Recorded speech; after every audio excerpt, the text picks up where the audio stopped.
Halo anak-anakku, selamat bertemu kembali dengan Ibu pada mata pelajaran Matematika Wajib kelas 11. Masih ingat anak-anak, minggu yang lalu kita akan mempelajari aplikasi turunan.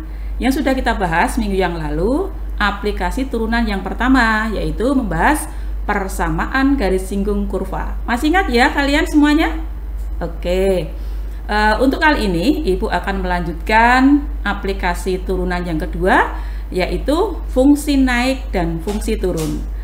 Coba sekarang kalian perhatikan grafik yang ada di papan ini. Seandainya ini ada suatu fungsi f(x), grafiknya seperti ini. Kemudian kita mengambil salah satu titik di bagian ini, kemudian di titik B dan juga di titik C.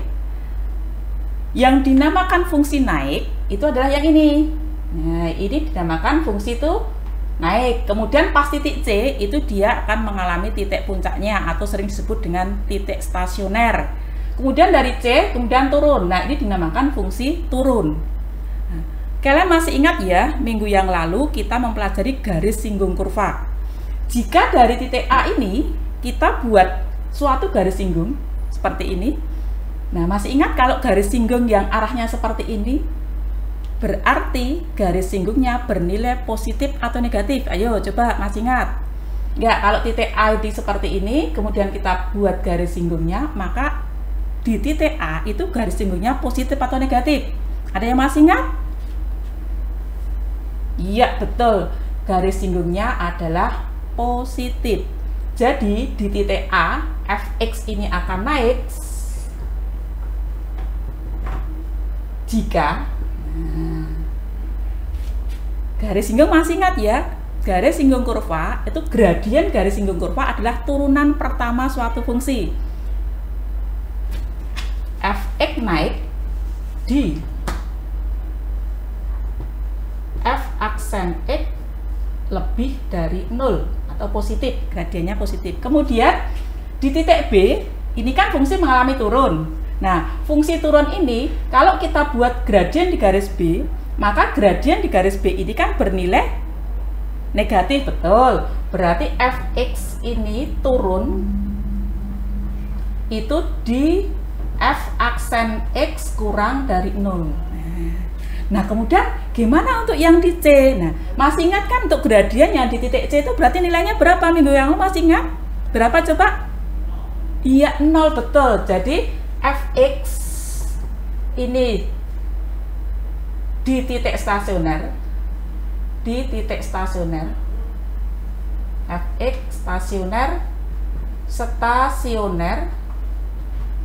di f aksen x sama dengan 0. Oke, berarti kalian sudah jelas ya hubungan kemarin yang kita bahas, persamaan garis singgung kurva dengan fungsi naik dan fungsi turun. Oke, untuk jelasnya kita coba contoh soal yang pertama untuk penerapan fungsi ini. Contoh yang pertama, misalnya kita ambil, tentukan interval naik dari fungsi fx sama dengan 3x kuadrat min 12x sama ditambah 5. Yang ditanyakan adalah di manakah interval x fungsi ini akan mengalami naik. Nah, kita coba jawab bersama. Kita bahas ya. Dari apa yang kita simpulkan tadi, fx sama dengan 3x kuadrat min 12x plus 5, kita cari karena yang ditanyakan adalah fungsi naik, maka kita cari turunan pertamanya dulu. Nah, turunan pertama dari suatu fungsi fx ini adalah, masih ingat ya cara nurunkannya? Iya, jadi berapa? 6x min 12. Oke. Nah, kemudian kita lanjutkan. Dia akan naik, fx naik di f aksen x lebih dari 0. Nah, sehingga 6x min 12 lebih dari 0. 6x lebih dari 12, x-nya lebih dari berapa anak-anak? 2. Oke. Jadi fx naik di x lebih dari 2. Dari contoh pertama mungkin ada yang mau ditanyakan anak-anak? Paham ya? Oke, kita lanjut untuk contoh yang kedua. Bisa dihapus untuk yang sebelah sini? Bisa. Oke.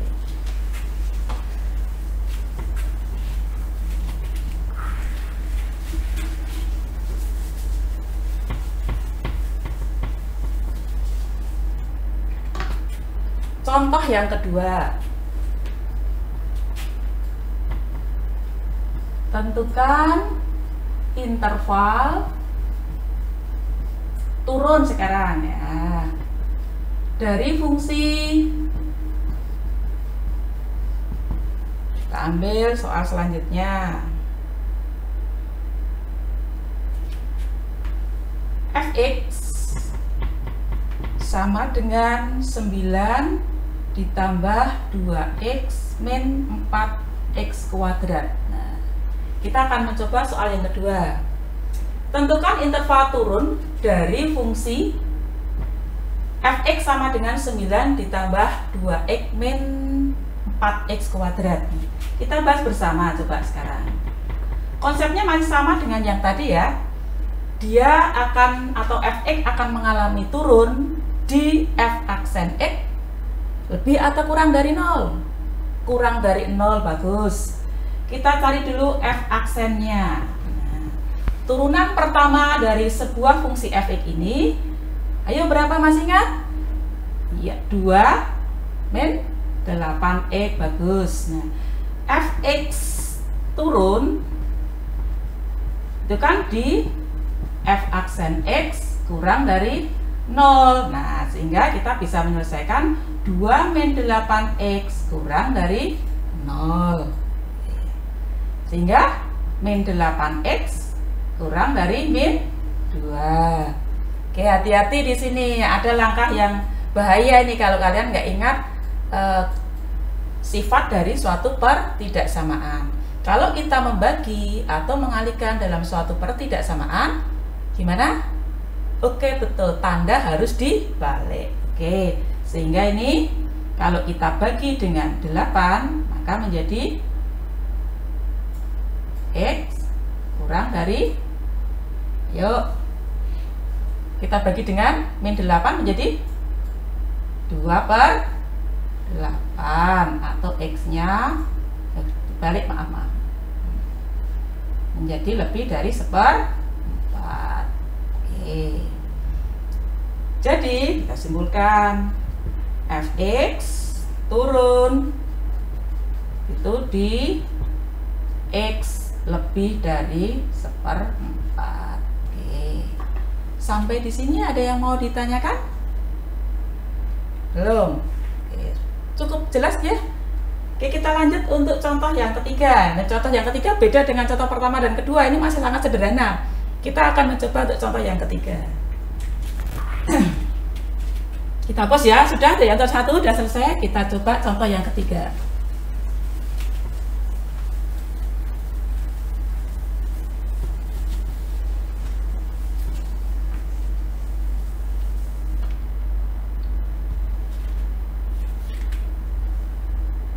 Contoh yang ketiga, tentukan interval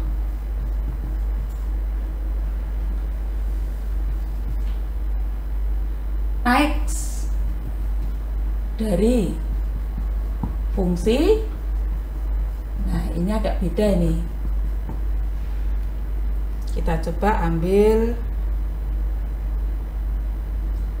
fx sama dengan x pangkat 3 ditambah 3x kuadrat dikurangi 45 ditambah 10. 45x ditambah 10. fx sama dengan x pangkat 3 ditambah 3x kuadrat min 45 ditambah 10. Tentukan interval fx ini akan mengalami naik. Nah, kita coba bersama seperti contoh 1 dan 2. Atau ada yang mau coba? Oke, kita lanjut ya. Fx naik, masih ingat toh? Di f aksen x lebih dari 0. Sekarang kita coba turunan ini dulu. F aksen X sama dengan, ya berapa? 3X kuadrat, betul. Tambah 6X, bagus. Dikurangi 45. Oke. Ini kita ketemu lagi dengan apa? Persamaan kuadrat. Kelas 10 ya, masih ingat? Nah, untuk mencari pertidaksamaan kuadrat, kita harus mencari yang namanya pembuat nol. Masih ingat ya?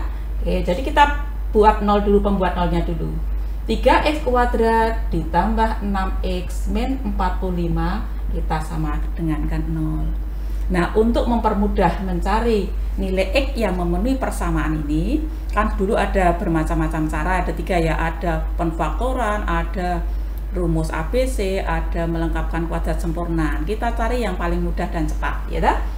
Untuk mencari ini kita bisa menggunakan namanya penfaktoran. Biar mudah kita bagi 3 semuanya dulu.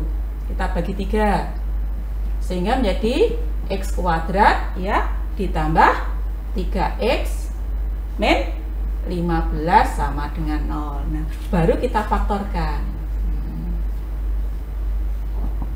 Oke, masih ingat cara penfaktorannya? X kuadrat hasil kali dari X dengan X. Kemudian 15 itu 5 dengan 3. Karena ini negatif, maka depan dan belakang tandanya harus beda. Ini 2 ya, kita bagi. Nah, kalau tandanya harus beda, kita cek dulu mana yang positif di depan atau di belakang, dengan mengingat bahwa perkalian dalam dan luar kalau nanti kita jumlahkan harus sama dengan suku tengah. Nah, ini kita ambil plus dan ini kita ambil min. Kita cek dulu perkalian dalamnya 5X, perkalian luarnya min 3X. Kalau kita jumlahkan akan sama dengan suku tengah. Berarti penfaktoran kita sudah betul. Nah, dari X plus 5 kali X min 3 sama dengan 0, maka kita dapat X-nya sama dengan min 5 atau X-nya sama dengan 3. Sampai di sini belum selesai, ini baru menyelesaikan persamaan. Nah, kemudian kita akan kembali ke masalah kita yang di awal, yaitu Fx naik di F aksen X lebih dari 0. Nah, kita mengecek di mana dia akan lebih dari 0, kita buat yang namanya garis bilangan. Oke. Antara min 5 dengan 3, yang sebelah kiri ini adalah min 5. Kemudian yang sebelah kanan ini yang 3. Terus untuk ngecek darahnya gimana ini? Yang plus mana, yang min mana? Kita ambil salah satu titik yang paling mudah, yaitu titik 0. Nah, kita ambil 0. Nah, 0 itu kan di antara min 5 dan 3. Daerah sini nanti ada yang bilangan yang memuat 0. Nah, 0 kita masukkan ke F aksen. Kita cek bersama-sama ya, tidak usah kita tulis, kan mudah banget ini. 3 kali 0 kuadrat kan juga 0, ditambah 6 kali 0 juga 0, min 45, 0 tambah 0 dikurangi 45, berarti nilainya kan negatif. Maka daerah antara min 5 dan 3 ini bernilai negatif. Nah, kemudian bagaimana untuk daerah yang min 5 ke kiri dan 3 ke kanan? Ya otomatis di sini bernilai positif, ini juga bernilai positif, kan selang-seling. Tapi kalau kalian mau ngecek satu persatu ya boleh. Nah, setelah kalian menemukan bentuk seperti ini, daerahnya sudah tahu yang positif, negatif, positif, baru kita simpulkan. Fx naik di mana? Di F aksen X lebih dari 0. Kalau lebih dari 0 itu kan bertanda positif atau negatif anak-anak? Positif, bagus, berarti dia akan naik. Jadi Fx naik di min 5 ke kiri ya, X-nya kurang dari min 5 atau 3 ke kanan, X-nya lebih dari 3. Oke, sampai ini ada yang mau ditanyakan? Cukup jelas? Oke, ini adalah penggabungan materi yang kelas 10 yang dulu sudah pernah kalian pelajari, materi persamaan kuadrat. Oke, untuk kali ini Ibu cukupkan sekian untuk aplikasi turunan, fungsi naik dan fungsi turun. Kemudian untuk pertemuan berikutnya kita akan membahas yang namanya titik stasioner yang tadi sempat Ibu singgung di titik C tadi ya. Nah, itu nanti akan kita bahas lagi untuk pertemuan berikutnya, yaitu jenis-jenis titik stasioner. Nah, untuk sebagai latihan, nanti kalian bisa mencoba soal-soal yang ada di LKS. Dari Ibu untuk pembelajaran kali ini saya ucapkan sekian, salam sehat, dan selamat belajar. Semoga kalian sukses di masa depan. Terima kasih.